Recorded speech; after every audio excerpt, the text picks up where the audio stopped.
Every time you step onto an international flight, you become part of this massive, invisible dance that's happening all across the globe. But here's the thing, it's not improvised. It follows an incredibly detailed rulebook. And today, we're going to make that invisible architecture visible. I mean, really think about it for a second. Your plane takes off from Tokyo and lands in Paris. How does it know which way to go? Who says it's okay to fly over a dozen different countries? And with thousands of other planes in the air, how do they all avoid each other? Well, it's not magic, not by a long shot. It's this huge, cooperative system that's been built up for decades, a global agreement on how things should be done. So let's pull back the curtain and see how it all works, starting right at the very beginning, before a flight is even a flight.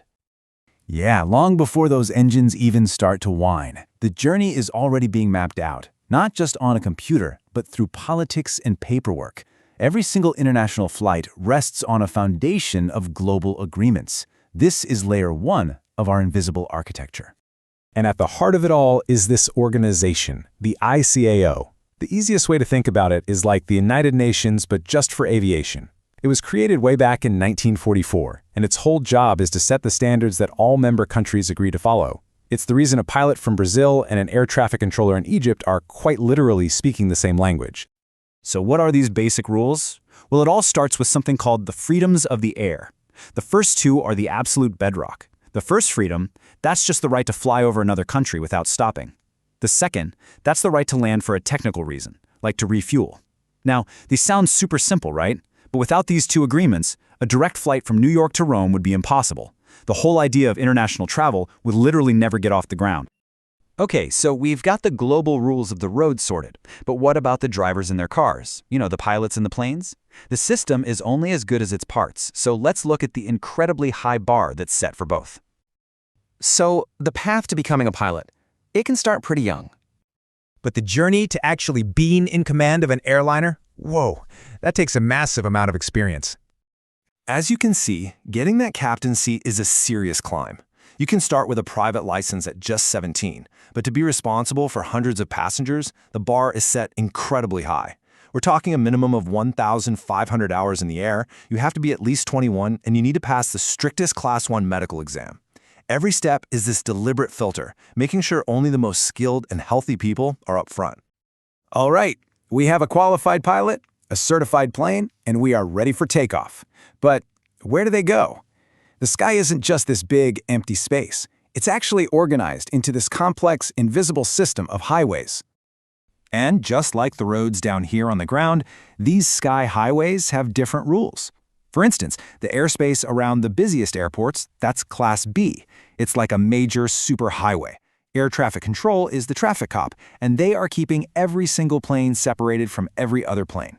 But as you get further away into less busy areas like Class E, the rules relax a little.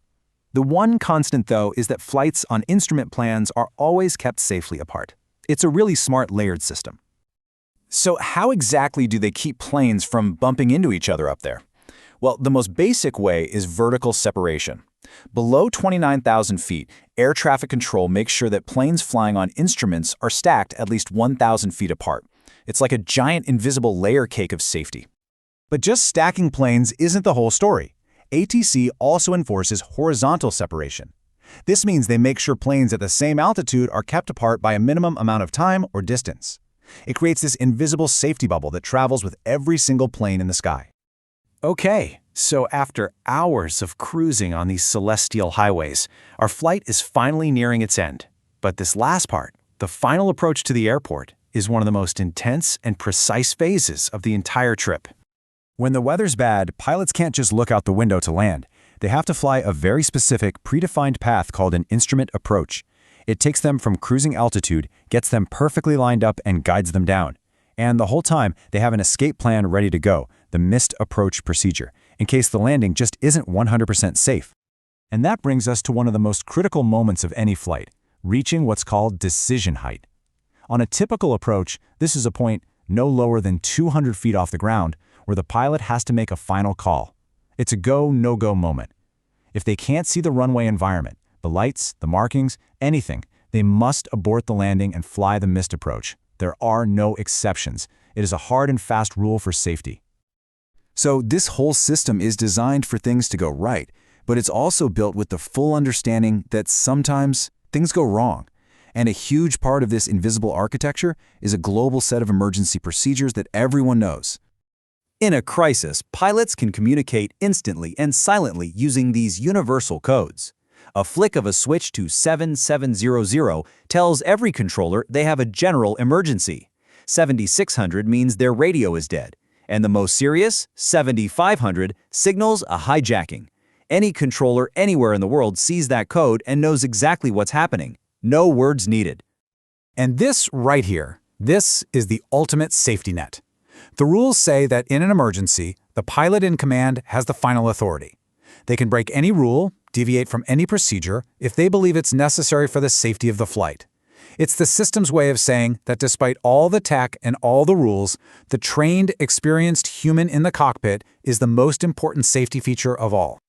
So as we wrap this up, just remember that this entire invisible system, from the big international treaties all the way down to that 1,000-foot separation rule, it wasn't just invented out of thin air. It was learned. It's a living rule book, and pretty much every line was written based on decades of experience, all for that one single goal: to connect our world safely. So the next time you're sitting in your seat watching the world go by from 35,000 feet, maybe you'll have a new appreciation for the silent, complicated, and incredibly successful global ballet that's getting you safely to where you're going. Thanks for joining me.